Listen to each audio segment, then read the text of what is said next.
5 on your health tonight, an increase in the number of college students who say they consider dropping out of school. Here to explain more is Dr. Khadija Booth Watkins, a psychiatrist and the associate director of the Clay Center for Young Healthy Minds at Mass General Hospital. Dr. Booth Watkins, great to have you as always.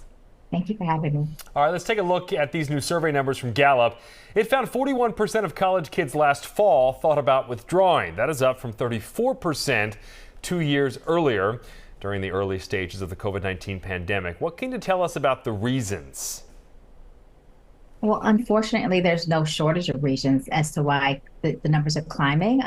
People are still recovering from what the tragedy of COVID was in terms of their health and finances. Families are suffering, and college students are part of a family.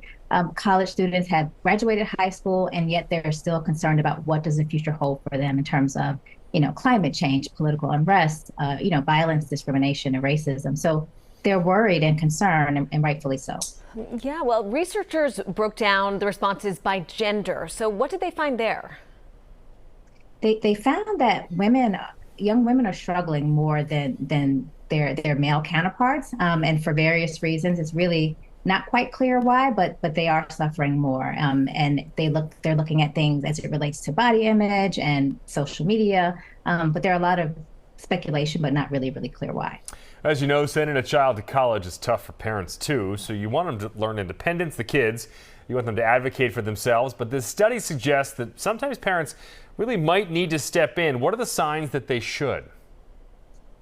18 is not a magic number, and going off to college is really stressful for kids. And what I really say is that we should really, pregame. We should talk about what is it going to look like, or how do we know that you're not doing well? And for parents, like, what are the signs that lead you to know that they're not doing well? And so things like major changes in behavior, so changes in their sleep pattern. You don't see them sleeping, but they might talk about it. So really having regular communication is important. When they talk to you about, changes in their appetite, not being able to get up to go to classes, their grades might be failing. These things might be out of character for your child. And so it's really important for you to not leave them to their own devices to figure things out when they're struggling.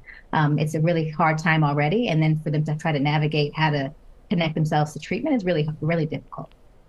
Okay, Dr. Khadija Booth Watkins from Mass General, thanks as always for joining us. Thank you. Thank you. And